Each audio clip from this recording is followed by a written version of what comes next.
before you sit down, we have some people that are back from summer vacation. See who's here. Say hello to somebody you haven't seen in a little while. We'll be back with you in just a few minutes. Several announcements this morning. We got a lot going on. The first announcement is I want everyone to welcome our newest member to the church family. This is Harper Everett Rose. It is Tyler and Betsy Rose's daughter, and Grandma's sitting right back there. Yeah. So baby and parents are doing great, so keep them in your thoughts and prayers. So we're excited about that. The second thing I want to do today is I want to have a special thank you. This is Eden's last Sunday before she goes to college. Eden has been a very dedicated member of the Warehouse Band for several years. So keep her in your thoughts and prayers as she leaves next week. So let's give Eden a big hand for her service to the warehouse. Now, I want everybody to turn around and look in the sound booth. Stand up, Victoria. Just like Eden is on the stage literally every week for the last 3 or 4 years, Victoria's been back there running the computer. Everybody that's involved with the whole warehouse operation is equally important. The people in the back are just as important as the people up here. So let's give Victoria a hand and thanks to her for all her dedication to the warehouse. I've already told them both to let me know when they're coming home so they can resume their positions temporarily. Yesterday, we had our Feed the Need and tied it in with a school supply drive. This is, I think, one of the best things that our church does in the community. We had a large group of volunteers, gave out 160-ish plates of food, school supplies, probably 60 or 70 packs of school supplies. Great thing for the community. I want to thank Tammy Forrester, who headed up and did all the cooking, and all the volunteers that came out. And I really encourage you the next time we do these to come out and help. We really have a great time. We laugh. We drop food on the floor that we're trying to put in the things. We don't put it in the boxes after we do that, by the way. But we have a great time. Please come out and support us next time we do that. And it's a great thing for our church. And I will say this too. Almost without exception, everybody that comes up is appreciative. And, so excited that our church is doing this. So anyway, that was a great thing. Next week, the slide was running before the service. We're going to do a blessing of the backpacks. So if you are a student, teacher, or somebody that takes any kind of bag to work, come. Pastors Cody and Andrea are going to do a special blessing on your backpack. Peter said he still has the tag on his bag from last year. Amen. So bring your backpacks, your school stuff, whatever you want to do. Invite people to come. It's a neat little thing that we do. That'll be next Sunday. I got so many slides. I have a little note up here. We're doing communion today. Please join us. We have an open communion table here in the warehouse. Everybody is invited to participate, whether or not you're a member of this church or any church. One thing about the Methodist Church and the warehouse is we want everybody to participate in every aspect of our worship. So at the appropriate time, Hollis and Wayne will be up here in the front. You come down, you take a wafer, dip it into the juice, and take communion. We want to invite everybody to participate. So if you're here, you're welcome to join us. We're going to take up the offering on this next song. Buckets and baskets will come around to you. Buckets is money that we call the Bucket Brigade. We use that money locally for missions. The stuff that we gave out yesterday, the food, was bought out of that money, to give you an idea of the kind of things that we use that for. So if you want to give to that, you can put it in the bucket. If you want to do your tithe to the church, which is also much appreciated, that'll go in the basket. You can also give through Venmo, and you can give any way to the church through Venmo. If you see something going on with the children, you want to make a donation to children, youth, whatever you want to do, you can run it through Venmo and just put on the tagline, youth or children, and we will make sure that it gets in the right place. Those are going to come around to you as we do this next song for you.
can have a seat for us. Good morning, all you beautiful people. I apologize for bragging on my granny over the worship a few minutes ago that Jed and John Michael and I were talking about what was cool and not, and I had to put a word in for my granny because she was the coolest person ever in my life. So if you're a granny right now, you're my kind of person. So I think they're the most awesome people in the world. So shout out for grannies. I am working really hard on my sermon this week, and I started to think about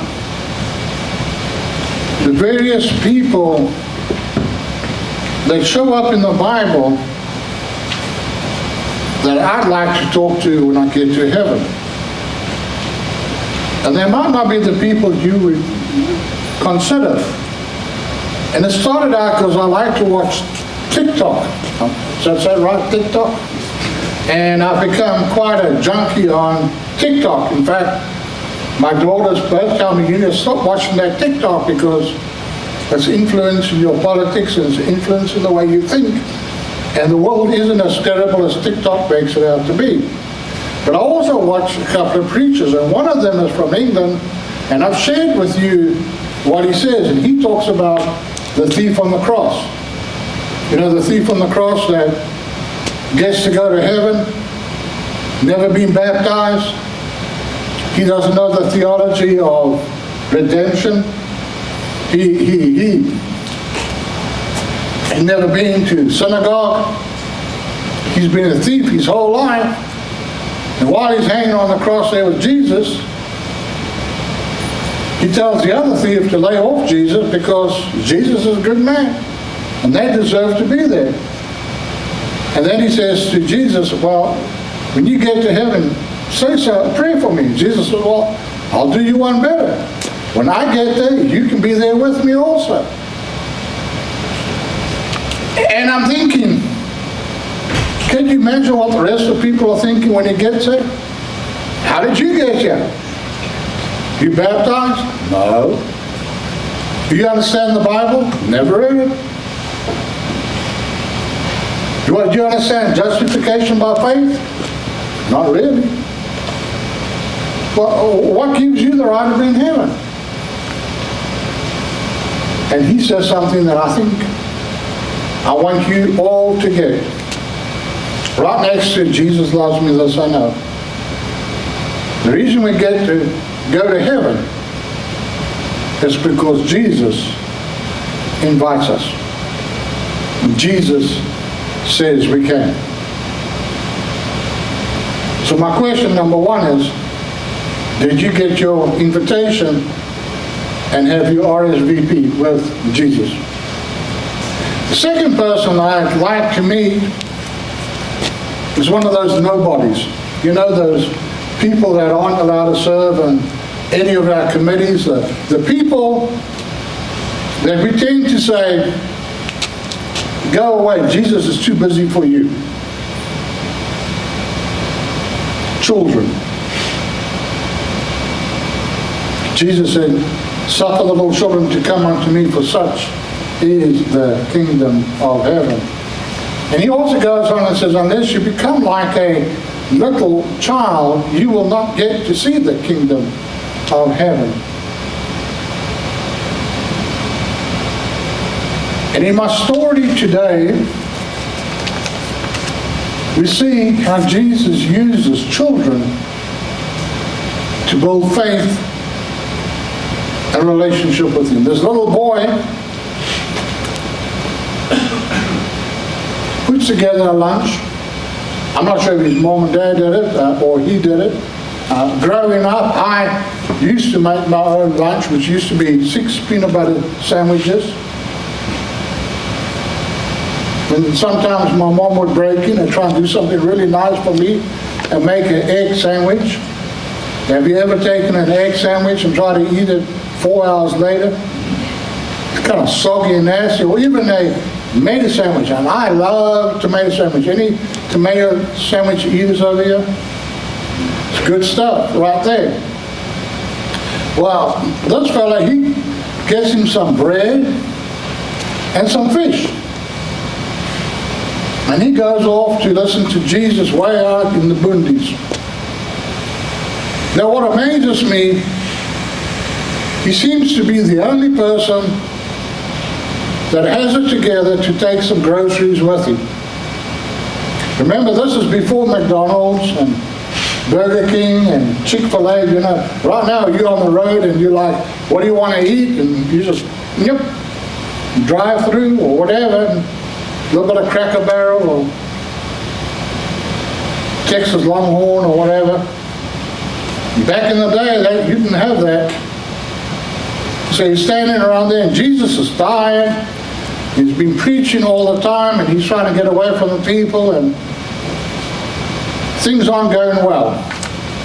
And 5,000 people show up to listen to Jesus. And Jesus is like, send them away. No, that's not what he does. As tired as Jesus is, he looks at the disciples and decides he's going to have him some fun. He looks at 5,000 people. By the way, some people think it was 5,000 men and their wives and their children, which makes it probably 10,000, 15,000 people. That's probably more people than all of Camilla, right? And they're all standing around wanting to hear a sermon from Jesus or see Jesus mess up or something. And Jesus decides he's going to have him some fun. Comes around 12 o'clock and he's been preaching, and he's been telling how he gained sin, and he's probably been healing people, and he's been doing Jesus, you know? And when Jesus gets to do stuff, it gets pretty awesome pretty quickly. Jesus can do stuff I can't do. That's why I like Jesus to be part of our worship on a Sunday morning. Because he can do stuff that I can't do.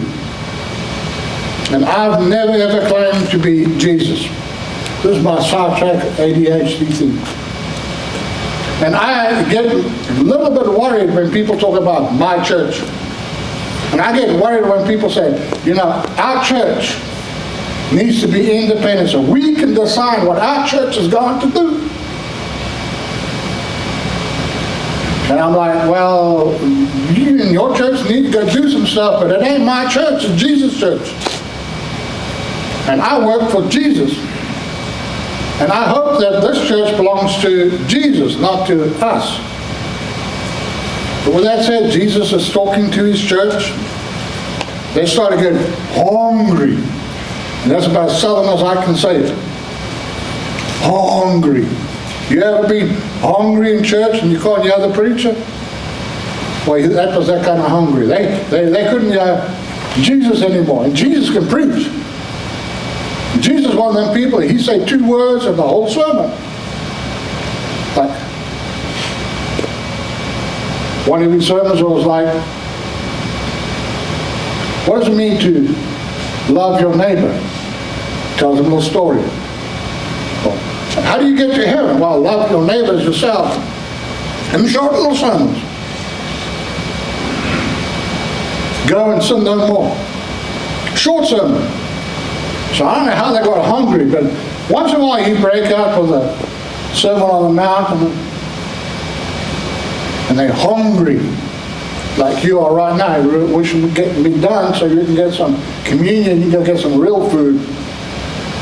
Jesus looks at his disciples and says, hey, and here's my text for today. Matthew chapter 14, verse 16. Jesus says to them, don't send them away. Give them something to eat. Now you got about 15,000 people there. Jesus says, just feed them. And they're looking at their coffer, their little bag, and there's hardly enough money to feed 12 disciples, let alone 15,000 people. And even if they had enough money, they would have to travel about a mile or 2 down the road to some little village, and they'd have to cook up the food, and then they'd have to turn it all the way back. Could you mention the discussion amongst those disciples? Well, Judas, we know you've been stealing, so how much you got in your back pocket that we can, Judas, you're going to have to give us some of the money back that you stole. Let's start counting out our pennies and our coppers and our silver so that we can maybe get, Jesus, we don't have enough money. We can't feed them. And Jesus is like, no, feed them. What's your problem? You just feed them. I'm like, but Jesus, we can't. And Jesus is kind of getting a little bit of kick out of this. Because you see, he's trying to teach them about his power and his ability to deliver. And I think sometimes there's a lesson in that, because we know, we're like, Jesus, take the wheel. Isn't that the country song? Jesus, take the wheel. When we're in trouble, we're about to crash. When we should be having Jesus take the wheel before we even get in the car. Many people come to church because it's a last resort. In fact, some of us don't come to church because it is the last resort. And we don't want to come to church because we're hurting too deeply. And Jesus, feed them. And they're like, well, we can't. And Jesus, exactly. But I can. Why don't you ask around? I know there's some people here that know how to prepare. And lo and behold, the least likely of people, the one that Jesus knew about, and everybody else thought was a child. What did a child bring to the table? A couple of fish and loaves. What did he do with that? And I like what the little child does. He gives what he has. He gives everything he has. This is his lunch. And he's willing to share with everybody. What would this church look like if we were like a little child and we brought what we had and gave it to God unreservedly and totally with love and grace? What would it look like, more importantly, if you gave God your heart and your life and your plans?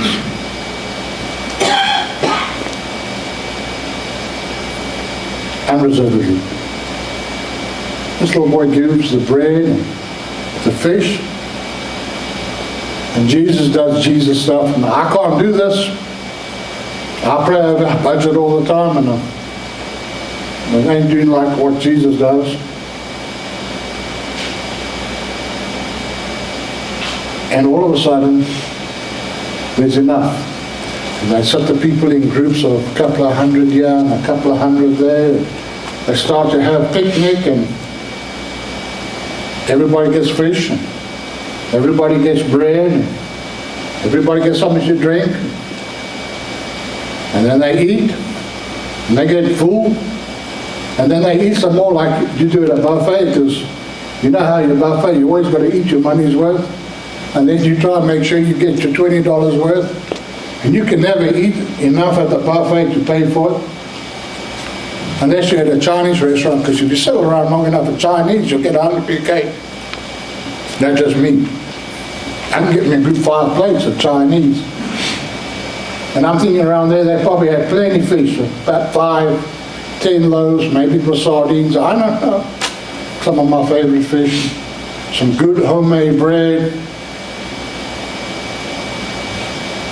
And when they were through, 12 baskets or so left over? Could you imagine that boy coming home with leftovers? Hey, Mom, we had church today. I took my fish and my loaves and my bread and I gave it to Jesus, and guess what? I got leftovers. I got enough leftovers. We're going to have to call the neighbors in to eat. See, when Jesus feeds you, when Jesus takes care of you, he does it above and beyond. Me being allegorical and looking for extra, how can Jesus feed you? Well, one, you don't get this not liking to eat. And I'm a preacher and I like fried chicken. I like fried chicken. I like homemade bread. I like to eat. If you don't believe me, ask my kids. Take me to a buffet and I will make sure I get all the fish I can eat. In fact, I eat so good, I don't even go on that gluttony sermon too often. Kind of put that in the back file. Jesus will feed your belly. As long as I've been a Christian, I have never gone hungry. Well, I'll take that back. I was at a Pentecostal holiness youth retreat, and apparently they didn't pay for my groceries. And guess what? They paid for it and took care of me. Secondly, Jesus wants to feed your soul. And the way Jesus feeds your soul is through reading the Bible and through religious scriptures and sermons and devotional material.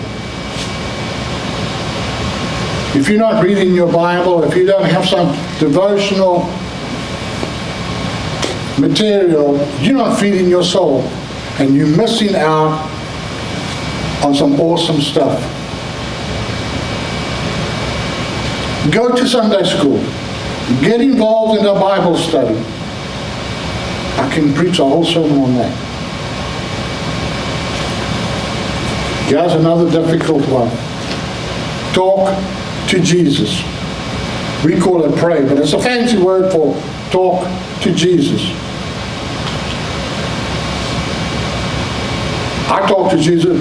I'm not saying complain to Jesus, because we do that pretty good. I'm not saying just Jesus take the wheel kind of prayers. Make him your friend. When I can't sleep at night, I'm not going to wake my wife up, because that's just bad news. She doesn't like to be woken up and talked to. But Jesus doesn't mind. You tell him what's going on in your life. I talk to him about Sky and his boyfriend that I'm trying to like more and more every day because it's getting serious. I talk to him about Rebecca going to college and looking over all those boys that are eyeing her, and now do I need to move up here with a shotgun? I pray about my son who's working up in Atlanta, and there's these armed robberies all the day, and I worry about his safety. I pray for my family in South Africa. Pray for my wife. I pray for this church.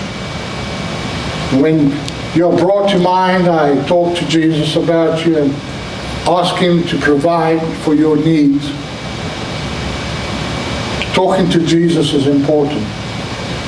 It will feed your soul. And this is the last one, and then we'll go into communion. Tell other people about Jesus. How many of you talk to others about your best friend? Remember when you started dating?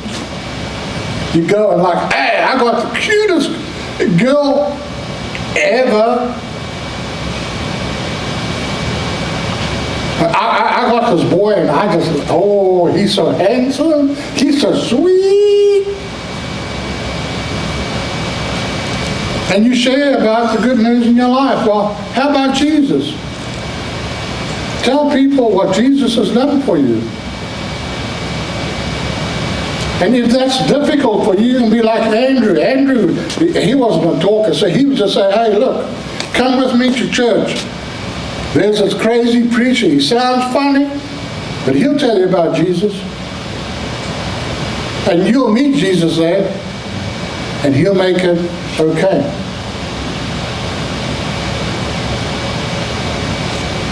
For us, That's all part of being fed. This morning we're going to have communion, and I'll be honest, the wafers does taste like paper, and the juice is kind of goofy. It's kind of grape juice, it's Welch's, and the taste ain't that great. But what it represents is more important than the taste. And that is this, that everything I've just preached about in Jesus feeding us is an important part. Because in taking communion, we are reminded of how Jesus wants to be involved in our life through Bible study, and prayer, and sharing, and more importantly, salvation, like the thief on the cross. This morning, unlike many other people, I don't know what's going on in your life.